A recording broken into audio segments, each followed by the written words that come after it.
నమో రామదూతాయ. మనము ఈ వీడియోలలో పంచభూతలింగాలలో ఉన్నటువంటి వాయులింగ స్వరూపముగా ఉన్నటువంటి శ్రీ కాళహస్తీశ్వర ఆలయ విశిష్టత చరిత్ర తెలుసుకునేటువంటి ప్రయత్నాన్ని చేద్దాం. శ్రీకాళహస్తీశ్వర దేవస్థానం ఆంధ్రప్రదేశ్లోని తిరుపతి జిల్లా శ్రీ కాళహస్తి పట్టణంలో ఉన్నది. ఇది దక్షిణ భారతదేశంలోని అత్యంత ప్రసిద్ధ శివాలయాలలో ఒకటి.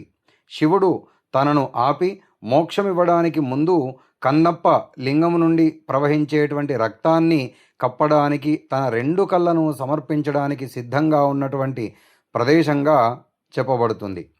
తిరుపతికి 36 కిలోమీటర్ల దూరంలో ఉన్నటువంటి శ్రీ కాళహస్తి ఆలయం పంచభూత స్థలాల్లో ఒకటైనటువంటి వాయులింగానికి ప్రతీకగా తెలుస్తుంది. ఇది గాలిని సూచిస్తుంది.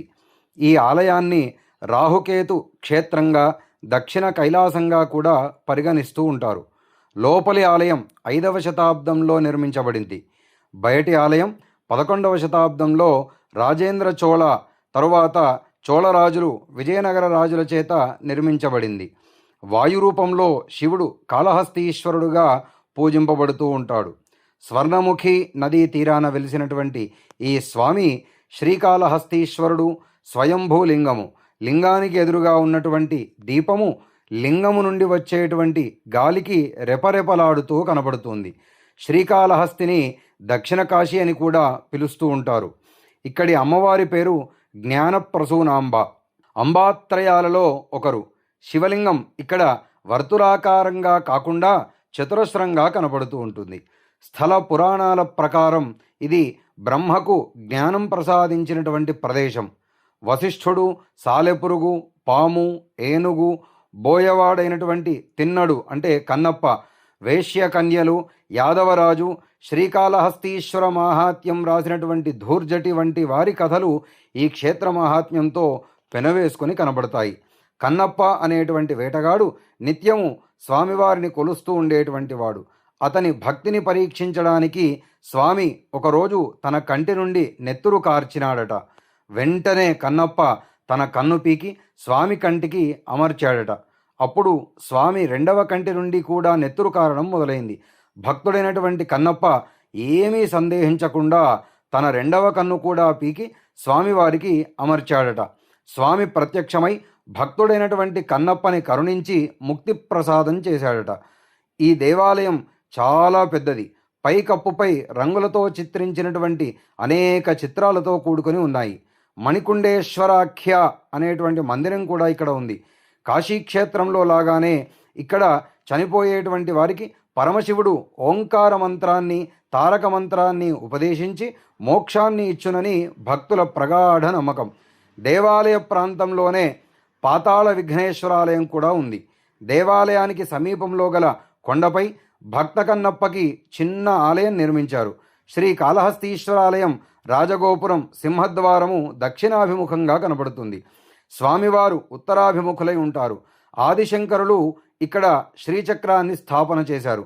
ఈ క్షేత్రానికి గల ఇతర నామాలు దక్షిణ కైలాసమని, సత్య మహాభాస్కర క్షేత్రమని, సద్యోముక్తి క్షేత్రమని అంటే అప్పటికప్పుడు ముక్తినిచ్చేటువంటి క్షేత్రమని, శివానంద ఏకనిలయమని పిలవడం జరుగుతుంది. మహాశివరాత్రి నాడు ఇక్కడ బ్రహ్మాండమైనటువంటి ఉత్సవం జరుగుతుంది. ధూర్జటి కాళహస్తీశ్వరుడి మీద శతకం కూడా చాలా గొప్పగా వ్రాశారు. సామాన్య శకం పూర్వము 3వ శతాబ్దంలో తమిళ సంగం వంశానికి చెందినటువంటి నక్కీరన్ అనేటువంటి తమిళ కవి రచనల్లో శ్రీకాళహస్తి క్షేత్రము గురించి దక్షిణ కాశీగా చారిత్రక ప్రస్తావన ఉన్నది.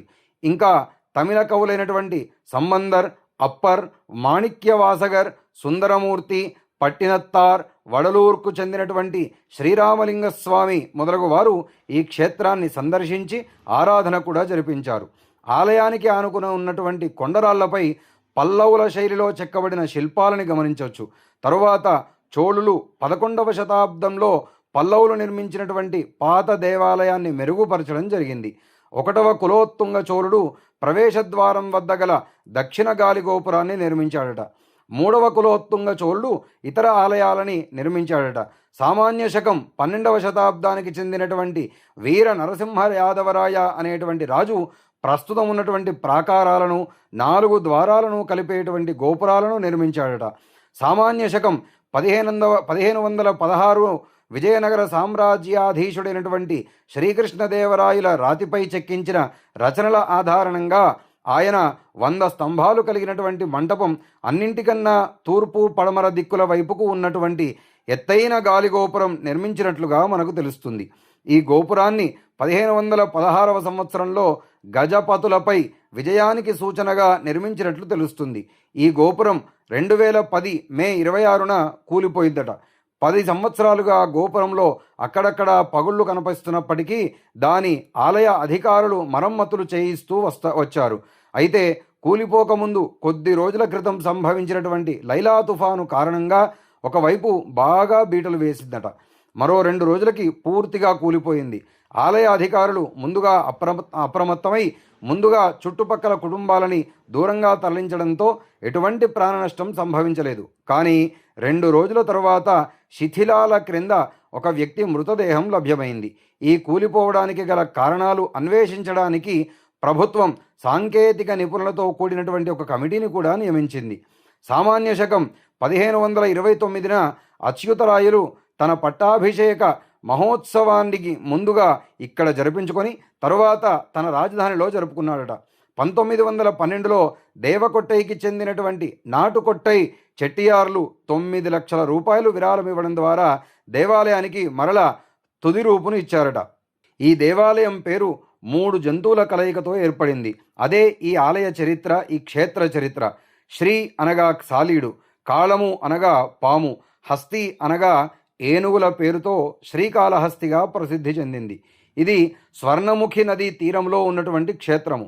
స్వర్ణముఖి ఇక్కడ పశ్చిమాభిముఖంగా ప్రవహించడం జరుగుతుంది. అది ఇక్కడ మరొక విశేషము. ఈ దేవాలయంలోని లింగము పంచభూత లింగాలలో ఒకటైనటువంటి వాయులింగంగా మనకు కనబడుతుంది. ఈ ఆలయ విశేషాలు ఏంటి అంటే, ఈ దేవాలయం దేశంలోని అతి పెద్ద దేవాలయాలలో ఒకటిగా తెలుస్తుంది. ఆలయం లోపల అమ్మవారి సన్నిధికి సమీపంలో ఒక ప్రదేశం నుంచి భక్తులు కొన్ని ప్రధాన గోపురాలను కూడా సందర్శించవచ్చు. ఇలాంటి సదుపాయం భారతదేశంలో కేవలం కొన్ని ఆలయాలకు మాత్రమే కనబడుతుంది. రాహుకేతు సర్పదోష నివారణ పూజలు ఈ ఆలయంలో విశేషంగా జరుగుతాయి. దేశం నలుమూలల నుండి వచ్చినటువంటి భక్తులు ఇక్కడ తమ దోష నివృత్తి జరిపించుకుంటారు. ఇంకా రుద్రాభిషేకము, పాలాభిషేకము, కర్పూరాభిషేకము మొదలైనటువంటి పూజలు కూడా స్వామివారికి జరుపుతారు. శ్రీకాళహస్తీశ్వర దేవస్థానానికి అనుబంధంగా నెలకొన్నటువంటి శ్రీ కాళహస్తీశ్వర స్వామి సాంకేతిక కళాశాలని కూడా 1997లో ఇక్కడ స్థాపన జరిపించారు. ఈ ఆలయంలో నలుదిక్కులా కూడా దేవతామూర్తులు మనకు కనబడుతూ ఉంటారు. శ్రీకాళహస్తీశ్వర ఆలయం నిర్మాణంలో ఒక ప్రత్యేకత ఉన్నది. ఇక్కడ వినాయకుడు, శ్రీకాళహస్తీశ్వరుడు, జ్ఞానప్రసూనాంబ అమ్మవారు, దక్షిణామూర్తి ఒక్కొక్కరు ఒక్కొక్క దిక్కునకు అభిముఖులై ఉన్నారు. ఆలయ దర్శనం ద్వారా చతుర్విధ పురుషార్థ సిద్ధి అంటే ధర్మ, అర్థ, కామ, మోక్షము అనేటువంటి చతుర్విధ పురుషార్థ సిద్ధి ఇక్కడ లభిస్తుంది అనడానికి ఇది సూచనగా మనకు తెలుస్తుంది అని భక్తుల ప్రగాఢ విశ్వాసం. పాతాళ గణపతి ఉత్తరాభిముఖునిగా, జ్ఞానప్రసూనాంబ తూర్పు ముఖముగా, కాళహస్తీశ్వరుడు పశ్చిమాభిముఖముగా, దక్షిణామూర్తి దక్షిణాభిముఖంగా అంటే మహాద్వారం ఎదురుగా ఉంటారు. కాళహస్తిలోని శివలింగం పంచలింగాలలో వాయులింగంగా ప్రసిద్ధి చెందింది. తరువాత కంచిలో ఏకాంబరేశ్వరుడు పృథ్వీలింగంగా, శ్రీరంగం దగ్గరలో జంబుకేశ్వరుడు జలలింగంగా, అరుణాచలంలో తేజోలింగం అంటే అగ్నిలింగంగా, చిదంబరంలో ఆకాశలింగముగా స్వామి ఇక్కడ ఉండి వాయుతత్వ రూపానికి నిదర్శనంగా గర్భగుడిలోని కుడివైపున ఉన్న 2 దీపాలు ఎప్పుడూ చలిస్తూ ఉంటాయని చెబుతూ ఉంటారు. ఆలయానికి 4 దిక్కుల 4 గోపురాలు, 120 అడుగుల ఎత్తుగల రాజగోపురం శ్రీకృష్ణదేవరాయలు కట్టించినది. స్వామి గ్రామోత్సవం ఈ గోపురం నుండే మొదలవుతుంది. ఆలయానికి చేరుకోవడానికి ముందుగా తేరు వీధికి ఎదురుగా ఉన్నటువంటి భిక్షాల గోపురం నుండి వస్తారు. జంగమరూపుడైనటువంటి శివుని సేవించి తరించినటువంటి దేవదాసి బిచ్చాలు అనే ఆవిడ దీనిని కట్టించిందట. ఈ గోపుర నిర్మాణం యాదవ నరసింహరాయల కాలంలో జరిగిందని అంటారు. తూర్పు గోపురాన్ని బాలజ్ఞానాంబి గోపురము అని, ఉత్తర గోపురాన్ని శివయ్య గోపురము అని, పశ్చిమ దిక్కు గోపురాన్ని తిరుమంజన గోపురం అని పిలుస్తూ ఉంటారు. తిరుమంజన గోపురానికి కుడివైపున సూర్య పుష్కరిణి, ఎడమవైపున చంద్ర పుష్కరిణి ఉన్నాయి. స్వామి అభిషేకానికి వంటకు నీటిని సూర్య పుష్కరిణి నుండి తీసుకెళ్తారు. ఈ గోపురం నుండి స్వర్ణముఖి నదికి వెళ్ళవచ్చు. దక్షిణ గోపురం నుండి భక్త కన్నప్ప గుడికి, బ్రహ్మగుడికి వెళ్ళవచ్చు. ఇక్కడ అనేక శివలింగాలు మహర్షులు లేదా దేవతల చేత ప్రతిష్ఠింపబడినవిగా భావిస్తూ ఉంటారు. భృగు మహర్షి అర్ధనారీశ్వరలింగము, అగస్త్యుడు నీలకంఠేశ్వరలింగము, ఆత్రేయుడు మణికంఠేశ్వరలింగము, ఇంకా వ్యాసుడు మార్కండేయుడు మృత్యుంజయేశ్వరలింగము, రాముడు పరశురాముడు ఇంద్రాది దేవతలు, సప్త ఋషులు, యమధర్మరాజు, చిత్రగుప్తుడు, ధర్మరాజు ప్రతిష్ఠించినవి అనే అనేక లింగాలు కనబడుతూ ఉంటాయి. వర్షాల కోసం మృత్యుంజయేశ్వరునికి సహస్ర ఘటాభిషేకం చేస్తారు. కాశీ విశ్వేశ్వరుడు కూడా మూర్తి స్వరూపుడై ఉన్నాడు. ఇక్కడ క్షేత్రపాలకుడు కాలభైరవుడు, వివిధ గణపతి మూర్తులు, సుబ్రహ్మణ్య స్వామి, సూర్య శని గ్రహమూర్తులు ఉన్నారు. వెంకటేశ్వర స్వామి, వరదరాజస్వామి, వీరరాఘవస్వామి కూడా ఇక్కడ కనబడతారు. నిలువెత్తు కన్నప్ప విగ్రహం ఉన్నది. శంకరాచార్యుల వారి స్ఫటికలింగము, 64 నాయనార్ల లోహ విగ్రహాలు కూడా మనకిక్కడ దర్శనమిస్తాయి. ఆలయంలో శిల్పకళతో శోభించేటువంటి స్తంభాలు, మంటపాలు ప్రత్యేకంగా చూపరులను ఆకర్షిస్తూ ఉంటాయి. ఇంకా అనేక వర్ణ చిత్రాలు కూడా ఉన్నాయి. నగరేశ్వర మంటపము, గుర్రపుసాని మంటపము, నూరుకాళ్ల మంటపము, దాన్నే రాయల మంటపం అని కూడా పిలుస్తారు. 16 కాళ్ల మంటపము, కోట మంటపము, వాటిలో కొన్ని 100 కాళ్ల మంటపము చక్కని శిల్పాలకి నిలయం. 16 కాళ్ల మంటపంలో 1529లో అచ్యుత దేవరాయలు అంటే శ్రీకృష్ణదేవరాయల యొక్క సోదరుడు పట్టాభిషేకం జరిగింది. అమ్మవారి ఆలయం ఎదురుగా అష్టోత్తర లింగ ముఖద్వారము పైకప్పులో చక్కటి చిత్రాలు కనబడతాయి. ఇది రాహుకేతు క్షేత్రమనిగా ప్రసిద్ధి పొందింది. పుత్రశోకానికి గురైనటువంటి వశిష్ఠ మహర్షికి పరమేశ్వరుడు పంచముఖ నాగలింగేశ్వరునిగా దర్శనమిచ్చాడట. ఈ నాగరూపమునే బ్రహ్మదేవుడు కూడా అర్చన చేశాడట. ఈ నాగరూపము కారణంగా ఈ క్షేత్రానికి రాహుకేతు క్షేత్రము అనే పేరు కూడా వచ్చింది. సర్పదోషము, రాహుకేతుగ్రహ దోషాల నుండి నివారణ కోసమై ఈ స్వామిని పూజిస్తారు. స్వామివారి కవచము, నవగ్రహ కవచానికి అలంకారాలు చేస్తారు. దక్షిణాభిముఖంగా ఉన్న ఆలయ ప్రవేశ ద్వారము నుండి లోనికి ప్రవేశించగానే ఉత్తరముఖంగా కొలువై ఉన్న దక్షిణామూర్తిని దర్శించుకోవచ్చు. దక్షిణామూర్తి పూజలు అందుకోవడం కారణంగా ఇది జ్ఞానప్రధానమైనటువంటి క్షేత్రంగా పిలువబడుతుంది. ఈ విధమైనటువంటి దక్షిణామూర్తి విగ్రహం ఇంకెక్కడా కూడా కనబడదు. ఇక్కడ వైదిక సంప్రదాయానికి చాలా గొప్ప స్థానం ఉన్నది. ఆలయంలో జరిపేటువంటి కొన్ని సేవలేంటో కర్పూరహారతి, అష్టోత్తర అర్చన, సహస్రనామార్చన, త్రిశతినామార్చన, పాలాభిషేకము, కర్పూరాభిషేకము, గంగాభిషేకము, రుద్రాభిషేకము, నిత్య దిట్ట అభిషేకము, శనైశ్చర స్వామి వారికి విశేష అభిషేకము, శుక్రవారం రోజున అమ్మవారి యొక్క ఊంజల్ సేవ, అఖండ దీపారాధన కట్నము, నిత్యోత్సవము, ప్రదోషకాలంలో నంది సేవ, ఏకాంత సేవ, వాహన పూజలు, శనిదోష నివారణ, జ్యోతి దీప కట్నము, తలిగ కట్నము, సర్పదోష రాహుకేతు పూజలు, పౌర్ణమి నాడు విశేషంగా ఊంజల్ సేవ, నంది సేవ ఇట్లాంటివి విశేషంగా జరపబడతాయి. ఆలయ పరిసరాలలో 36 తీర్థాలున్నాయట.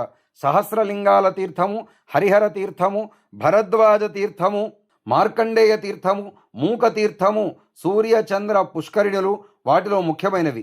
దేవాలయంలోని పాతాళగంగా లేదా మూక తీర్థంలోని తీర్థాన్ని సేవిస్తే నత్తి, మూగ లోపాలు పోయి వాక్చాతుర్యం కలుగుతుందట. ఇక్కడ నిత్యాన్న సంతర్పణలు, భక్తులందరికీ ఉచిత భోజన సదుపాయం కూడా జరపబడుతూ ఉంటుంది. పండగల విషయానికి వస్తే మహాశివరాత్రి బ్రహ్మోత్సవాలు వారం రోజుల పాటు అంగరంగ వైభవోపేతంగా జరపబడతాయి. ఈ రోజులలో ఆలయం లోపలనే కాకుండా 4 ప్రధాన వీధులైనటువంటి వీధులలో కుంకాల వీధి, తేరుని వీధి, నగరి వీధి అనేటువంటి వీధులలో జనముతో కిటకిటలాడుతూ ఉంటాయి. చుట్టుపక్కల గ్రామాల నుండే కాకుండా పక్క రాష్ట్రాలైనటువంటి తమిళనాడు, కర్ణాటకల నుండి కూడా విశేష సంఖ్యలో భక్తులు హాజరవుతూ ఉంటారు. ఈ ఉత్సవం ప్రధానమైనటువంటి 3 రోజులు ఆర్టీసీ ప్రత్యేక బస్సుల సర్వీసులను కూడా నిర్వహిస్తూ ఉంటుంది. అన్నింటికంటే ఎక్కువగా శివరాత్రి రోజున సుమారు 1,00,000కు పైగా భక్తులు స్వామివారిని దర్శనం చేసుకుంటారు. ఈ రద్దీని తట్టుకోవడానికి ఆలయ అధికారులు ప్రత్యేక ఏర్పాట్లు కూడా చాలా అద్భుతంగా జరిపిస్తారు. శివుడు కళాప్రియుడు కాబట్టి ఆలయం సమీపంలో ఏర్పాటు చేసినటువంటి వేదికపై రాష్ట్రం నలుమూలల నుండి వచ్చినటువంటి గాయకులు, హరికథకులు, నాట్య కళాకారులు, నర్తకీమణులు, భజన కళాకారులు, మిమిక్రీ చేసేటువంటి వారు, సంగీత వాయిద్యకారులు భక్తులని తమ కౌశలంతో రంజింపజేస్తూ ఉంటారు. రాహుకేతు సర్పదోషములు ఉన్నటువంటి వారు ఈ ఆలయానికి వెళ్ళి చక్కగా పూజాధికములు నిర్వహింపజేసుకొని ఆ దోష నివృత్తి చేసుకోగలరని ప్రతి ఒక్కరికి తెలియజేస్తూ, ఇంత అద్భుతమైనటువంటి క్షేత్ర మహిమను తెలుసుకొని ఆ క్షేత్రాన్ని దర్శించి ఈ జన్మ సార్థకం చేసుకోగలరని తెలియజేస్తూ ఓం నమో రామదూతాయ.